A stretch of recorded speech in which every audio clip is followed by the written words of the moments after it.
IoT itu adalah komunikasi atau program yang digunakan untuk berkomunikasi dengan sensor yang nanti menghasilkan sebuah data, yang datanya bisa diolah.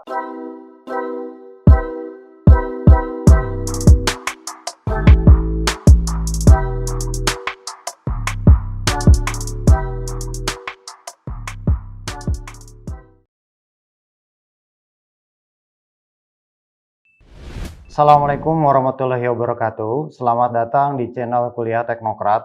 Pertama kali untuk materi tentang pengenalan IoT. IoT itu sendiri apa sih, Pak? IoT adalah suatu konsep atau program di mana sebuah objek memiliki kemampuan untuk mentransmisikan atau mengirimkan data melalui jaringan. Nah, IoT sendiri sekarang teknologinya cukup familiar ya, cukup bagus. Jadi teknologi yang lama itu memang belum ada penggunaan internet secara signifikan untuk memaksimalkannya. Ketika memaksimalkannya, kita perlu konsep yang pertama, unsur-unsur apa sih yang harus dilakukan? Pertama, satu, kecerdasan buatan. Yang kedua, konektivitasnya. Yang ketiga, perangkat yang ukurannya relatif kecil. Yang keempat, sensor. Kemudian memang sensornya ini sudah saya siapkan, beberapa contoh sensor yang saya siapkan, yang nanti akan saya jelaskan. Kemudian yang kelima, keterlibatan aktif. Yang pertama, di dalam IoT wajib banget tentang yang namanya kecerdasan buatan, yang nantinya akan menghasilkan suatu data, yang hasilnya akan diproses menjadi suatu keputusan. Yang kedua, konektivitas. Jenis-jenis konektivitas yang ada seperti contoh misalnya suatu melalui jaringan internet, melalui jaringan seluler, atau melalui jaringan secara LAN ataupun WAN. Nah, kemudian untuk perangkat ukuran kecil. Nah, saya ada contoh, ini ada jenis board. Nah, ini ada jenis board. Ini jenis board yang pertama, yang paling kecil, yang paling murah. Harga kisaran di pasaran sekarang untuk menggunakan IoT dengan harga murah yang pertama itu adalah Node MCU. Node MCU ini kisarannya dari 35.000 sampai 60.000. Ini Node MCU. Kemudian ada juga yang di atasnya lagi, yang konektivitasnya cukup banyak dan dukungan sensornya cukup banyak.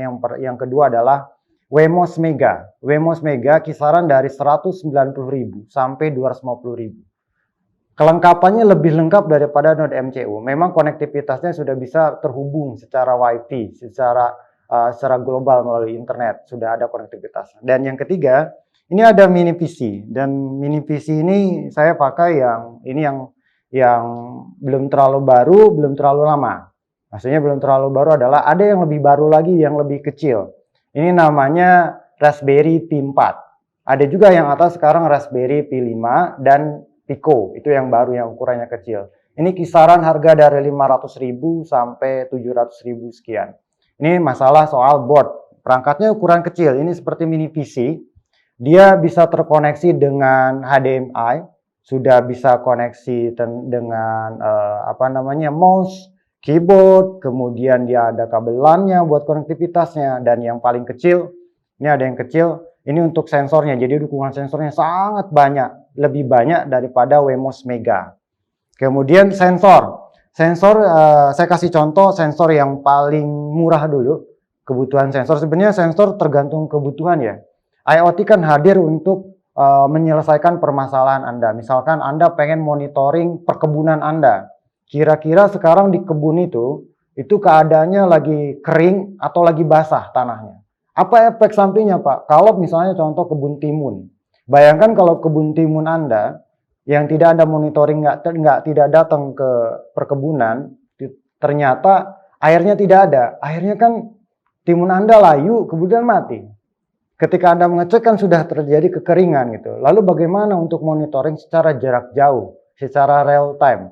Nah, dibutuhkanlah sensor. Ini contoh sensor yang pertama, yang kecil, namanya moisture sensor untuk kelembaban tanah.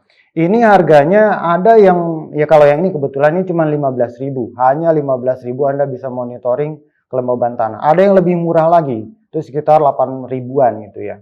Nah, ini contoh yang untuk kelembaban. Kemudian saya juga bawa sensor, jenis sensor namanya curah hujan. Jadi Anda pengen tahu di daerah tempat Anda, misalkan Anda pengen mengetahui curah hujan Anda tinggi atau rendah. Apa efek sampingnya ketika curah hujan itu tinggi ataupun rendah? Salah satunya adalah yang harus Anda ketahui bahwa curah hujan itu bisa mengakibatkan banjir kalau curah hujannya tinggi, sehingga ketika kita mempunyai sensor ini yang terhubung dengan perangkat kita secara real time, kita bisa monitoring, curah hujan di daerah tempat saya tuh tinggi berdasarkan data sensor ini yang masuk ke dalam perangkat board, habis itu dikirimkan lewat internet dan nanti diterima di handphone kita, sehingga kita bisa mengantisipasi terjadinya kebanjiran ataupun tidak kebanjiran nantinya melalui intensitas curah hujan. Kemudian yang ketiga, ini cukup murah, harganya sekitar 150 ribuan. Kemudian ini yang ketiga, memang jenis sensor banyak sekali, nanti akan dikupas tuntas lebih jauh lagi. Ini hanya pengenalan pertama kali dalam IoT. Ini sensor untuk kecepatan angin. Ini untuk mengetahui kecepatan angin bertiup, berapa kecepatannya, berapa knot yang akan angin dari utara ke barat, barat ke utara. Ini untuk kecepatannya saja, bukan arahnya. Gunanya buat apa? Gunanya bagi mitigasi bencana. Jika perangkat IoT kita diletakkan di daerah pertanian, contoh, banyak sekali padi yang ambruk, sehingga panen dilakukan telat, sehingga petani itu kesusahan ketika melakukan panen. Kalau cuma satu rantai dalam wilayah padi itu masih enak untuk memanen padi karena cuma satu rantai, ukurannya cuma sedikit. Bayangkan kalau 30 hektar, tiba-tiba kita belum prediksi ada angin besar atau tidak, sehingga rubuh semua itu padi, susah panennya meskipun pakai mesin. Nah, dengan adanya sensor seperti kecepatan angin seperti ini, kita bisa melihat fluktuasi perubahan kecepatan angin. Sehingga kita dapat memprediksi dengan kecerdasan buatan, dengan algoritma prediksi sekian hari lagi ke depan kecepatan angin akan menurun atau akan makin cepat gitu. Sehingga Anda bisa memutuskan panen duluan kah atau seperti apa penanganannya gitu. Apa disiapkan alat dulu gitu. Jadi bisa memonitor, ini salah satu contohnya. Ini untuk sensor nanometer ini sebenarnya harganya sekitar 400 sampai 500 ribu. Jadi banyak sensor yang lain, ada monitoring gas, ada sensor cahaya, dan banyak lagi sensor-sensor yang dilakukan. Yang jelas unsur-unsur dalam IoT yang harus Anda ketahui, yang pertama wajib banget tentang kecerdasan buatan. Pahami kecerdasan buatan, entah itu membuat cluster, sensor yang data yang dihasilkan oleh sensor ini, itu hasilnya menghasilkan suatu data. Data itu harus diolah. Kalau data itu tidak bisa diolah, lalu nggak ada hasil keputusannya. Keputusannya nanti ini akan banjir kah? Keputusan ini harus panen kah? Harus disiram kah? Itu perlu kecerdasan buatan. Di mana setelah Anda tahu kecerdasan buatan, perlu konektivitasnya, perlu jaringannya. Entah disisipkan GSM, Wi-Fi, Bluetooth, ataupun RFID. Kemudian yang ketiga, perangkat kecil. Nah, tadi saya sudah ajarkan perangkat kecil, contohnya ada ada Node MCU, kemudian ada Wemos Mega, kemudian ada juga Raspberry gitu, dan yang lain-lainnya nanti juga akan saya jelaskan. Kemudian yang keempat itu sensor. Nah, dukungan sensor ini hanya saya jelaskan 3 tadi sensornya. Nanti sensornya akan saya jelaskan lebih lanjut soal keberagaman sensor tergantung kebutuhan Anda membuat seperti apa. Yang kelima, keterlibatan aktif. Maksudnya apa? Selama ini mesin-mesin itu bersifat pasif. Kenapa bersifat pasif? Karena kalau tiba-tiba mati, manusia harus datang sendiri menghidupkan mesinnya. Misal, Anda begini, kalau Anda mau menghidupkan, misalkan Anda dalam perjalanan ke rumah, membawa mobil ataupun motor, di cuaca panas di Bandar Lampung ataupun wilayah kota-kota besar di Indonesia yang wilayahnya cukup ekstrim panas gitu ya. Dan di rumah Anda ada namanya air conditioner atau AC gitu ya. Kan AC itu ketika kita hidupkan belum tentu ruangan itu langsung dingin. Perlu memerlukan waktu 5 sampai 10 menit supaya ruangan itu dingin. Bagaimana kita menghidupkan AC dalam perjalanan ke rumah? Jadi sebelum perjalanan nyampe ke rumah dalam waktu 5 menit kita hidupkan, tekan on. Jadi sampai rumah AC itu udah hidup selama 10 menit dan ruangan sudah bisa dipastikan dingin. Dengan IoT kita bisa melakukan seperti itu. Jadi kita memerintahkan suatu perangkat keras lewat handphone kita sehingga nanti menghidupkannya secara jarak jauh dalam waktu kita atur 5 apa 10 menit gitu bisa diatur. Itu contoh untuk AC. Itu contoh keterlibatan aktif. Kalau yang pasif kan enggak. Kalau yang pasif kita datang baru kita hidupkan AC-nya. Sehingga kita memerlukan waktu 5 menit. Kita buka dulu jendelanya, kita masih buka dulu pintunya supaya udara yang lama keluar dulu baru terasa dingin. Itu contoh yang wajib unsur dalam IoT. Jadi harus ada keterlibatan aktif dari manusianya. Kemudian yang selanjutnya, konektivitas yang harus dilakukan di arsitektur. Ini yang tadi kan unsurnya, sekarang arsitekturnya. Arsitekturnya dibagi dengan 3. Yang pertama device, gateway, dan data system. Device itu adalah salah satu tentang sensor-sensor yang kita pakai. Gateway-nya gateway itu adalah jembatannya. Jembatan untuk menyimpan datanya. Yang ketiga dalam arsitektur ada data system. Data system itu data center atau cloud-nya.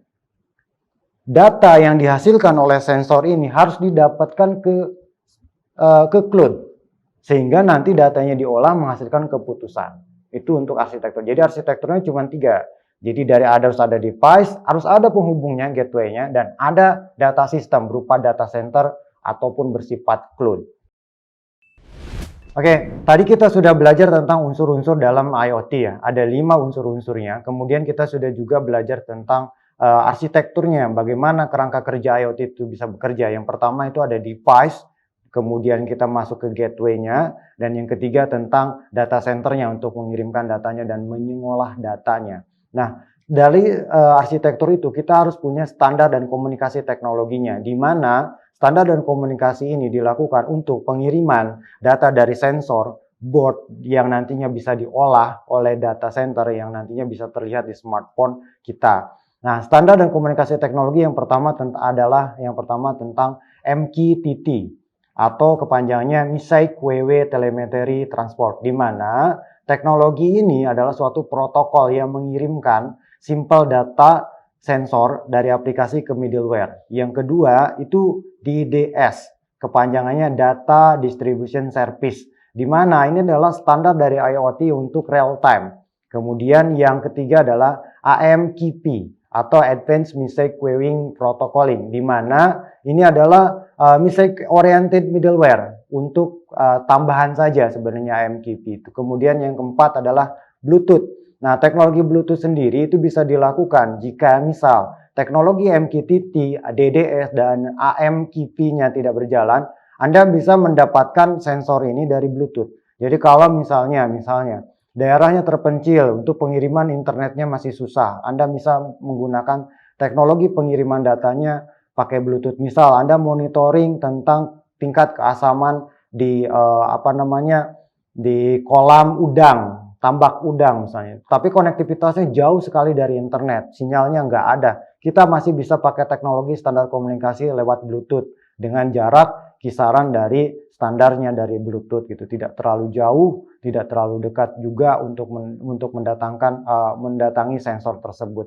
Yang kelima adalah tentang ZigBee. Nah, ZigBee sebenarnya low power, artinya konsumsi dayanya teknologi yang satu ini itu adalah powernya rendah. Jadi tidak pakai power yang tinggi, misalnya pakai DOS 20. ZigBee itu teknologi yang terbaru tuh ZigBee 3.0. Dia sebenarnya wireless network yang sangat powernya ya di kisaran 12 volt gitu, 12 volt di bawah 12 volt, jadi low power banget. Kemudian yang keenam, Wi-Fi. Nah, teknologi Wi-Fi ini sekarang bisa dijadikan standar komunikasi untuk sensor, perangkat, dan smartphone kita. Kenapa? Karena di setiap rumah sekarang sudah ada Wi-Fi-nya. Di setiap rumah di kota itu sudah ada Wi-Fi-nya, entah dari provider yang terkenal maupun yang tidak terkenal. Yang penting dia bisa ada konektivitas Wi-Fi-nya. Jadi di rumah perangkat-perangkat sensor ini dan board ini terhubung dengan Wi-Fi, nantinya terkoneksi internet, dan kita dari luar rumah terkoneksi dengan internet gitu. Yang berikutnya adalah yang ketujuh, seluler. Seluler teknologi ini sebenarnya perangkat-perangkat ini bisa terhubung dengan seluler dengan modul yang namanya SIM. Banyak kode-kode SIM dari boardnya yang ada itu. Jadi yang nanti ada board untuk mengkomunikasikan antara sensor, board, dan seluler. yang nantinya bisa berkomunikasi dengan kita. Yang ke-8 ini yang teknologi yang cukup terbaru, sebenarnya terbaru artinya ini sebenarnya buat smart city. Smart city ini sebenarnya sekarang itu adalah namanya LoRaWAN. LoRaWAN itu kepanjangannya Low Range WAN. Sebenarnya kalau WAN kan sudah sering, nah sekarang ditambahin long range. Jadi sebenarnya ini digunakan untuk smart city. Jadi berkomunikasi, misal kalau misalnya kita ada parking terlalu penuh, misalnya terjadi kemacetan, parking yang terdekat di mana yang kosong. Jadi mendeteksi parkir yang kosong, sehingga nanti bisa diarahkan ke daerah tertentu yang parkirnya masih kosong. Sehingga tidak ada kemacetan, ngantri di tempat parkir yang sudah penuh gitu. Sudah jelas di dalam itu parkirnya penuh, kita masih antri ke dalam area parkir tersebut, sehingga terjadi kemacetan di kota tersebut. Nah, biasanya LoRa ini, LR1 ini biasanya digunakan untuk IoT, untuk smart city, karena konektivitasnya secara WAN dan secara konektivitas itu bagus. Nah, itu standar dan komunikasinya ada 8. Nah, dari kesemuanya ini adalah Anda sudah mengenal tentang IoT. Saya kupas lagi untas dari awal ya. IoT itu adalah komunikasi atau program yang digunakan untuk berkomunikasi dengan sensor yang nanti menghasilkan sebuah data. Yang datanya bisa diolah. Unsur dalam IoT ada 5. Yang pertama ada kecerdasan buatan. Yang kedua itu dia ada namanya konektivitas. Nah, konektivitas itu adalah yang standar, ada 8 standar yang sudah saya sebutkan barusan. Yang ketiga ada perangkat yang relatif ukurannya kecil. Relatif ukurannya kecil, seperti ini, relatif kecil gitu ya. Yang keempat itu tentang sensor. Ini sensor-sensornya dari mulai sensor moisture sensor, kelembaban, sensor kecepatan angin, maupun sensor-sensor yang lain. Kemudian yang kelima, secara aktif, berperilaku secara aktif. Kitanya bisa mengontrol, tadi contohnya kita mau datang ke rumah tapi AC-nya belum hidup. Kita bisa menghidupkan AC jarak jauh sambil kita mengendari kendaraan kita. Kita hidupkan AC dulu 10 sampai atau 5 sampai 10 menit. Sehingga kita nyampe rumah, AC ruangan sudah dingin. Itu contoh konektivitas aktif gitu ya.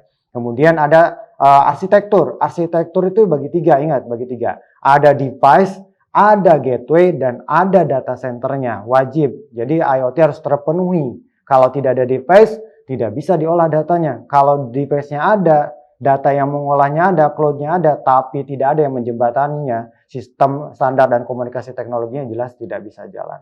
Nah, ini untuk part pertamanya, jadi Anda harus pahami dulu apa kegunaan tentang IoT. Di pertemuan selanjutnya, dimungkinkan pertemuan selanjutnya akan membahas dan bagaimana cara merakitnya. Cara merakitnya, cara membuat code-nya akan dibahas lebih kupas, lebih lanjut. Siapa tahu Anda tertarik, ikutin terus channel Kuliah Teknokrat di selanjutnya. Terima kasih, dengan saya Ade Surahman. Assalamualaikum warahmatullahi wabarakatuh.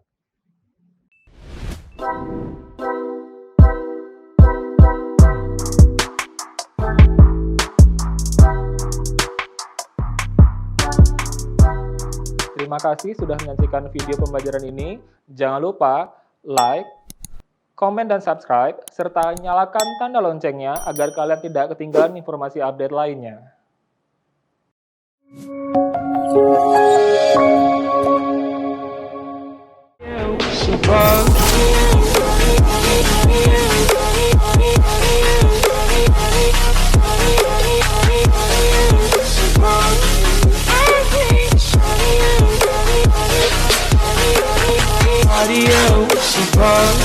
I hate body.